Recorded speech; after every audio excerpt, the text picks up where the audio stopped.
Danilo, agora sobre empreender. Eu queria somar duas perguntas. Primeiro, por que empreender? Eu gosto sempre que eu converso com um empreendedor, entender esse ponto de vista dele, do porquê empreender. E uma pergunta curiosa. O que ninguém está perguntando para o empreendedor? Sabe? O que as pessoas que estão acompanhando a gente agora precisam saber sobre a vida do empreendedor, Danilo? Uhum. Olha, eu não tenho aquela resposta que todo empreendedor tem guardada para si, né? Mas eu vou falar o que eles não falam ou que alguém já tenha falado. O empreendedor geralmente empreende porque já não quer mais ser mandado por ninguém, né? Não é o meu caso, porque eu empreendo, mas eu também trabalho para outras empresas como prestador de serviço, como consultor. Sou gestor de uma empresa hoje, né? Tenho um cargo de relativa confiança. Mas assim, eu comecei a empreender por conta de... Eu tive uma experiência como consultor, de consultoria em vendas, implementando algumas máquinas de vendas, e eu vi que existia uma oportunidade bem legal ali de fazer um serviço entregando apenas coisas com um tempo curto e trabalhando só com o meu intelecto. Eu falei, poxa, isso é bacana. O que eu preciso para fazer isso? Eu sei vender, eu sei implementar, isso consome X horas, e legal, faz sentido. E fui, né? Então, foi assim que eu iniciei a minha jornada como empreendedor. Óbvio que mexi com outras coisas antes, mas essa é a que eu sigo hoje, né? Também sou sócio de uma agência de marketing de tráfego, da GR, e é bem legal. Sou partner da Vendas, do Matheus, que falou contigo aqui. Sim. Né? Mas aí são coisas diferentes, em cada uma eu tenho uma tarefa diferente. E assim, o desafio do empreendedor, ele é muito mais complexo, né?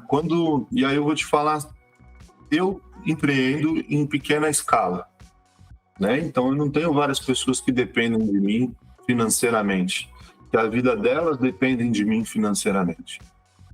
Mas vou te dizer como um gerente de equipe que já teve cargos de C-level e como é, né? Porque eu acredito que um cargo de C-level é praticamente um empreendedor, né? Sim. No final do dia, você é responsável pela vida de várias pessoas, você é responsável por diversos problemas, você tem diversas contas para pagar, até que não, porque não era o meu caso.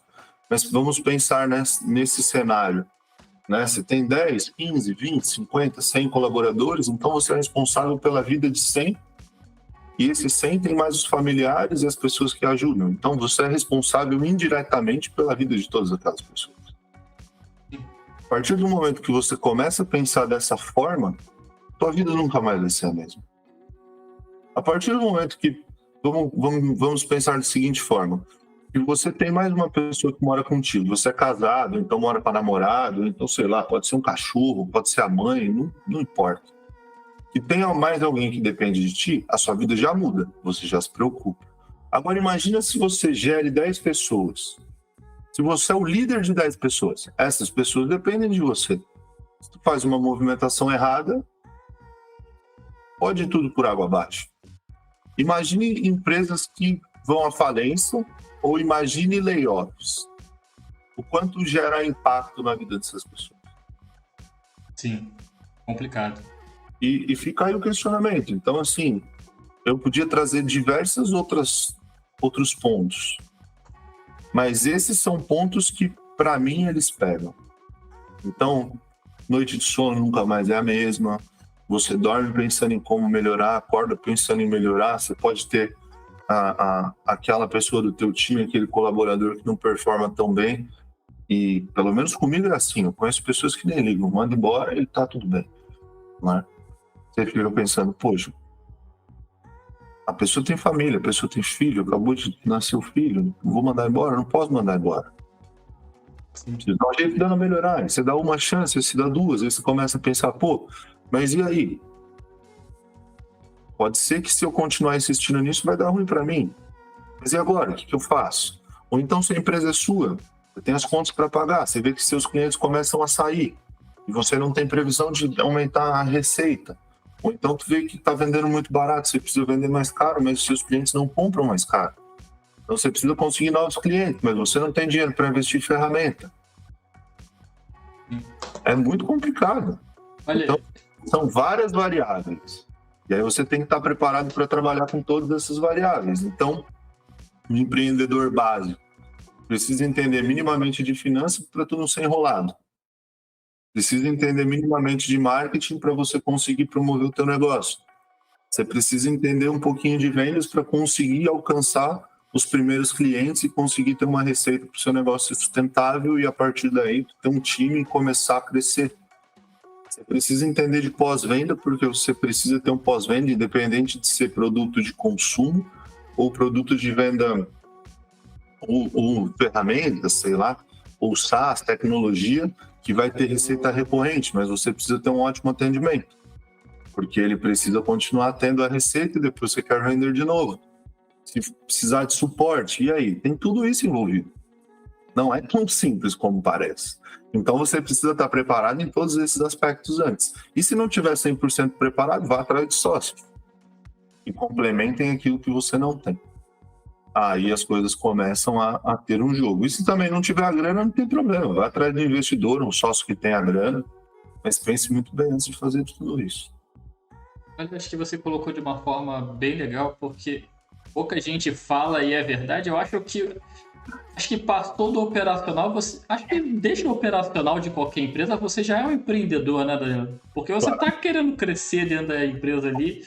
E uma coisa que você colocou, eu acho que é muita verdade, assim, eu tenho que pedir desculpas sempre para os meus primeiros gestores, digamos assim, porque depois que a gente passa a, digamos assim, a entender a dificuldade que é você passar todo dia pensando no que precisa melhorar para que alguém não perca o emprego, né, Danilo?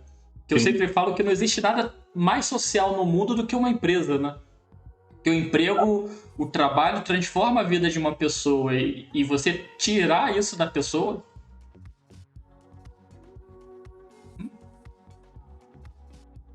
Um minutinho, pessoal. Vamos voltar aqui. Voltei. Voltou.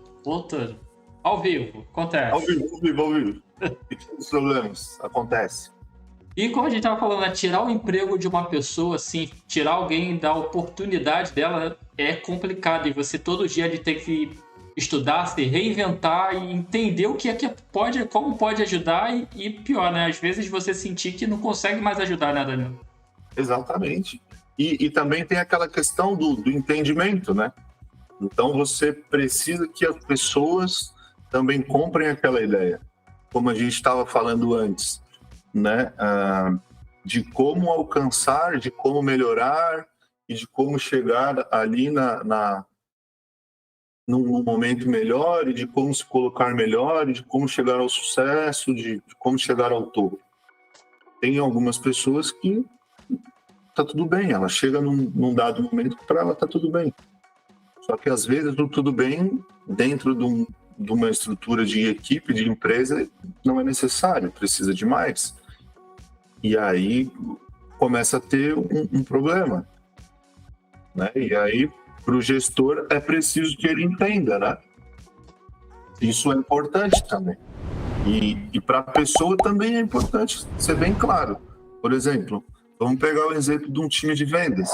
Tem um pré-vendas, ele quer crescer muito, quer virar um vendedor, mas também tem possibilidade dele crescer muito como um pré-vendas. E ele quer porque quer virar um vendedor. E você sabe que existe a chance dele não ser um vendedor bom. Conversa, mas ele quer virar um vendedor. E se não for um vendedor bom, tudo bem? Tu conversou. É o desejo, respeite-se o desejo. E depois? Tudo tem que ser conversado, tudo tem que ser às claras, mas existe também esse ponto, né?